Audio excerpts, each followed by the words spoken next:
Hi there! Welcome to another episode of Star Wars Minute. It's your daily podcast in which we analyze, scrutinize, and celebrate the rise of Skywalker 1 minute at a time. I'm Alex Robinson from alexrobinson.fun. I'm Pete the Retailer from PeteTheRetailer.com.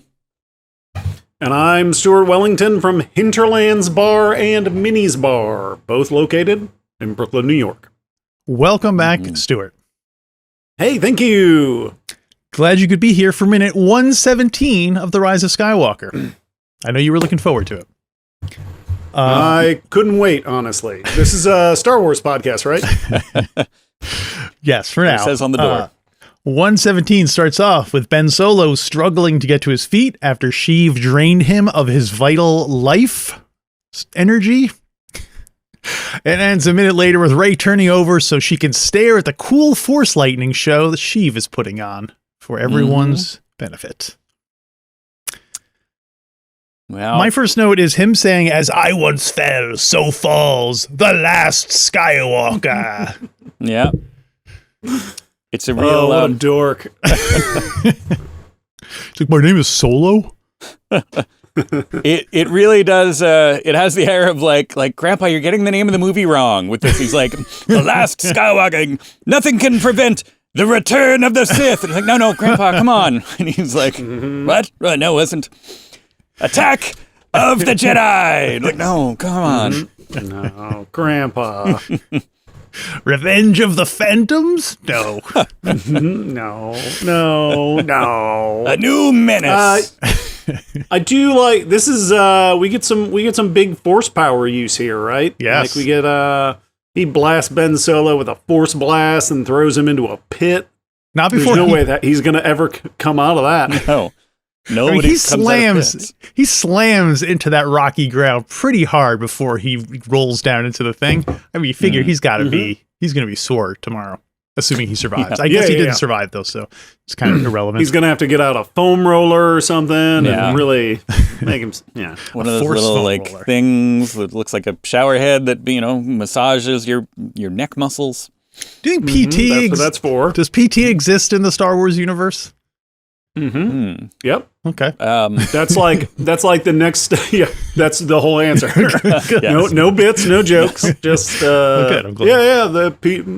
Physical therapy is super important. I'm assuming it would be droids, right? That there'd be droids kind of helping you do everything. And why would droids need to do physical therapy?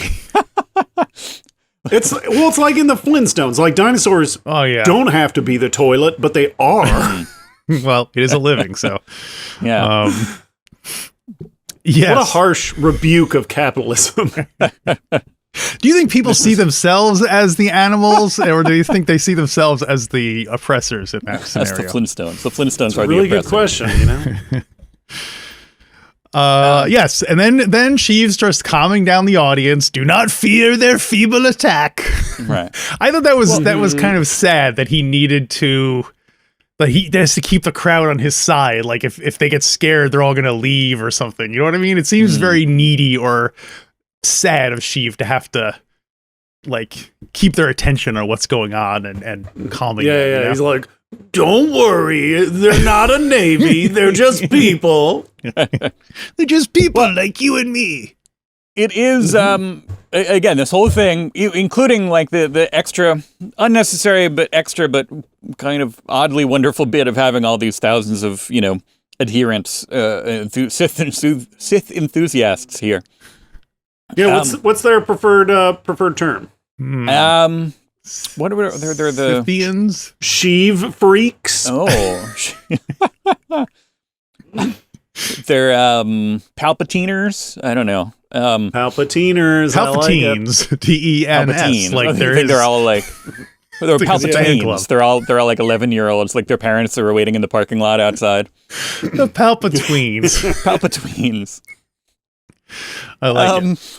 But like having them here and having this like him be at the center of the arena, all like a lot of the stuff that he's doing is very much like wrestling, pro wrestling kind of like. And he's like, don't worry. He's like cutting a promo basically. He's like, don't worry about their puny attack, and everybody's like, woo, that's right, us. It's like, they're holding up cardboard signs. Yeah, they're all And they need to do more chants other than maybe they're doing it. We do hear them chanting, but they're doing it in Sith, so we don't understand it. But I would have liked to have more kind of,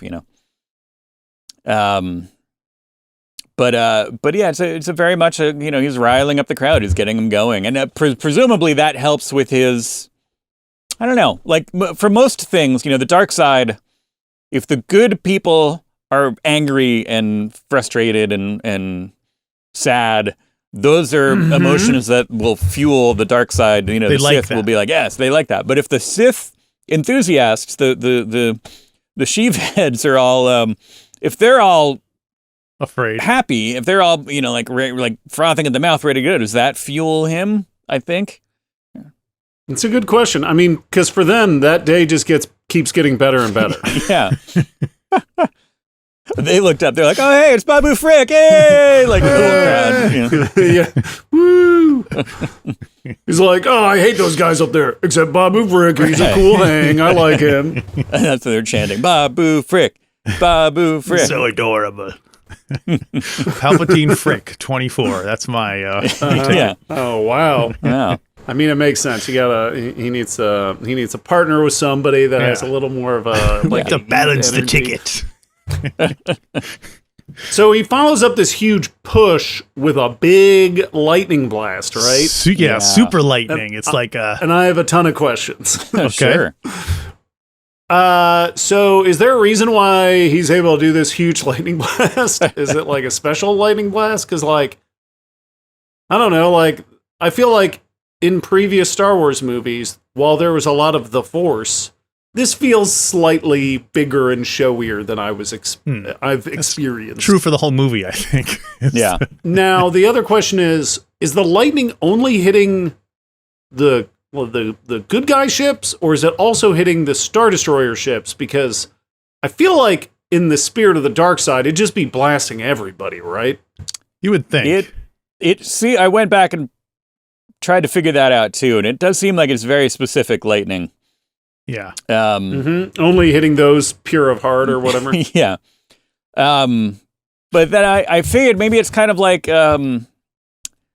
Roundup or what, like Monsanto makes those they built, if you grow your seeds from the from the special seeds, you grow your plants from the special seeds, and then you apply the weed killer that kills everything except for the things that have the special seed. Oh, it's like in the seeds there's like a special antidote. gene. Yeah, so they have anti-reflective dark side lightning coating, built into the Star Destroyers. Maybe I don't know. Yeah, makes sense. The good guys should have done that. Yeah, they should have done that. Right. That'd have been cool. As to your first question, I'm assuming it's because he just drained the life energy from Kylo, from Ben Solo, and from Rey, that he's now leveled up, sort of. Mm-hmm. Okay, that makes sense. And we get to hear R2-D2 screaming. Everyone loves that. Yeah. When the ship is being blasted, everyone's like, "What's going on?" And then R2 shrieks in his patented way. It is. I mean, do we think that it's also going back to the? It is obviously just because he just sucked up all the energy out of this dyad, so he's totally amped up and ready to go. But also, do we think that he's getting supplemental energy from here? Is it not to go back to my my theory about him having electromagnetics but where's the wither his boom, what happened to his little whole setup there? Do you think he's getting extra energy from that's helping him kind of do this, or is it just I think he's off the boom now. I think now that he drained their energy and he was totally restored back to his young VRL Matt Smithness, he can just walk right. And I'm sure there's some there's kyber crystals in the center of the planet that he's using to launch. Forget that I asked. Mm-hmm. But one thing, this is like a center of dark side power, right? Sure, there's some nexus energy thing or blah blah blah. Yeah, if we're flipping over the trading card for this planet, it would have the dark side meter would be all the way to the left. Right. Yeah. All your Sith get +2 energy bolt, kind of a thing. Yeah, I got to put my Sith there then. Yeah. So if Rey and Ben had not shown up, presumably Palpatine would still be a rotting corpse, unable to destroy the fleet using lightning, right? So isn't there kind of showing up the worst thing they could have done? Yeah. That's short answer. Yeah. I guess so. Yeah. Otherwise, it would have just been him like tapping his watch. Be like, Yeah. they're supposed to be here. I don't. Yeah, I don't know what he would Yeah, be, how he would be contributing if they hadn't, if it wasn't for those meddling kids, you know? And I forget, was this part of his plan was to like lure them to his planet so he could suck their juice? Everything is part of his plan. Oh, okay. His plan in the That makes first sense. part of the movie was to have Kylo Ren kill Rey, and then the second half of the movie, his plan was to bring her there so that he could use her as a host. And now his third plan is he doesn't need her as a host. He has his own new body now, so he can just Oh, do that whatever makes he sense. wants. So he's good at improvising. Did Chewbacca get exploded? I can't remember. He did well. It was a fake out. They made it Yeah. seem like he got okay. blown up, but it was actually an identical shuttle that we hadn't seen before, and that no one else saw. The shuttle Chewbacca was on at the same time. You know what I mean? Okay, that feels complicated, but that's okay. Yeah. It was a little fake out just to make it. And Rey thought that she killed Chewbacca because she was the one who blew up the shuttle, and so she was horrified briefly, but then Oh, okay. reunited.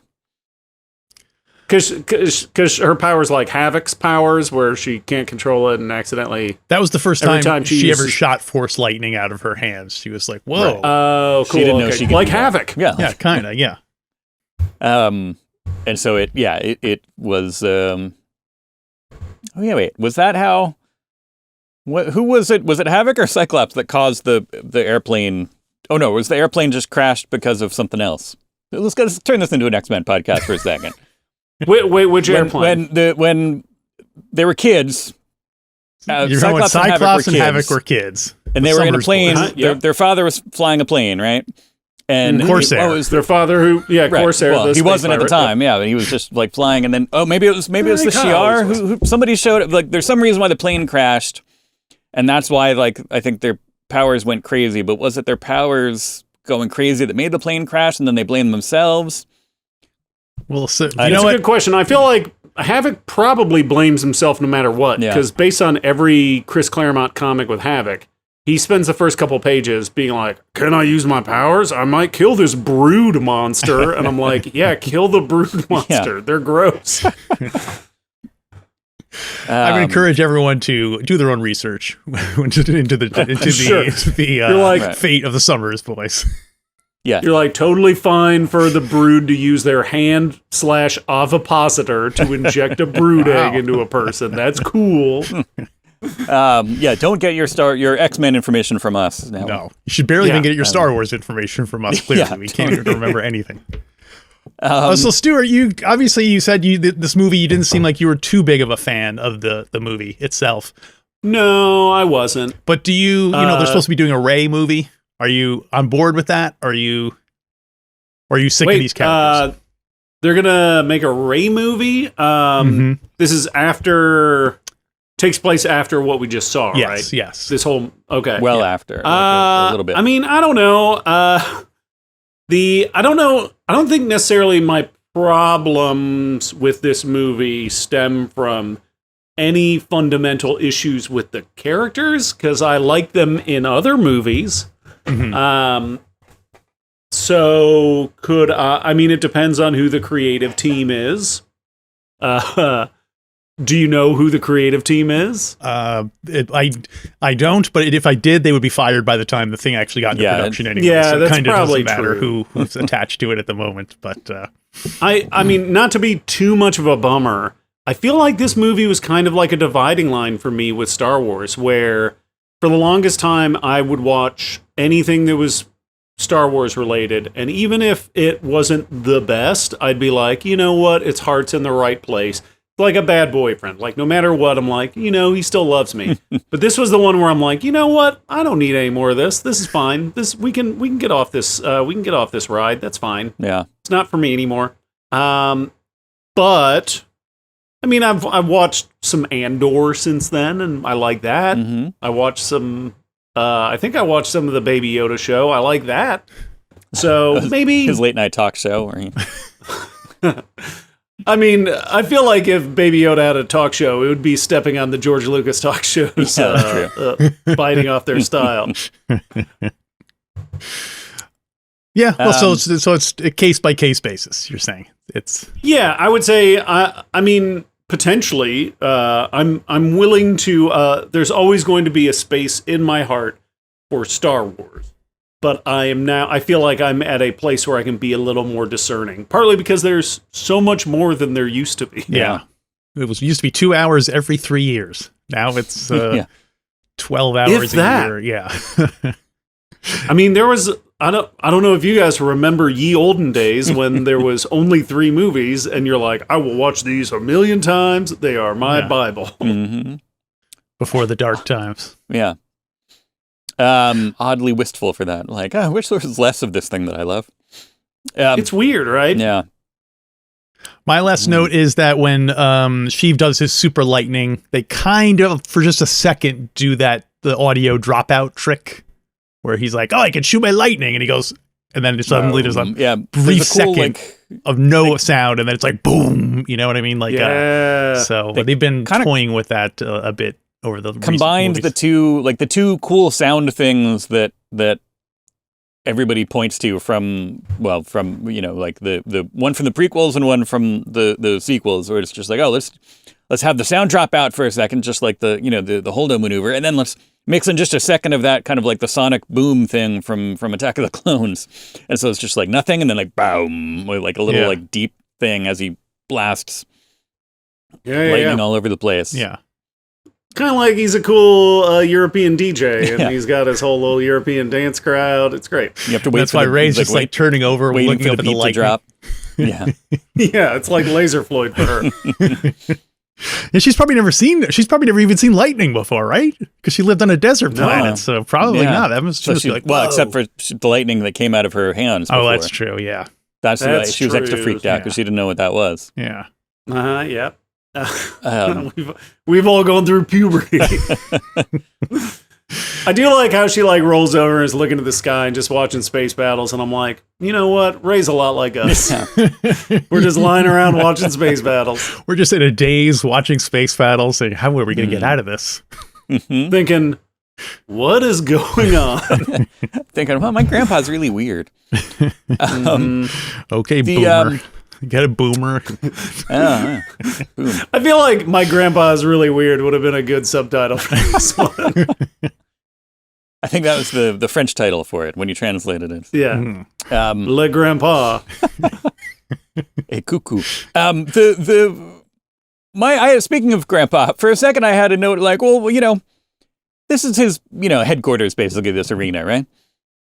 And he even brings it up. He's even referencing it himself, that he was just like, like, as I once fell, like, so falls, like, why would, if you were Sheev, if you, that was your downfall, you remember the whole way that this went down last time, like, why would you have an open pit right there? You know what I mean? Like, why would you have like, hey, just in case things go south, I want to have a place where somebody can get thrown. It won't happen to me this time, because I'm aware of it, You would think that when designing it, he would be like, what did I say about open pits? It's very triggering for me. Yeah. Well, either he's trying to show that he's not afraid, it's like a kind of exposure therapy. He's like, pits don't scare me. Or he put a trampoline at the bottom this time because he knew if he goes down. Yeah. So someone throws him down, he goes, don't, he pops back up. Hello. He's like, it's going to have 2 pits, 3 pits. I don't care.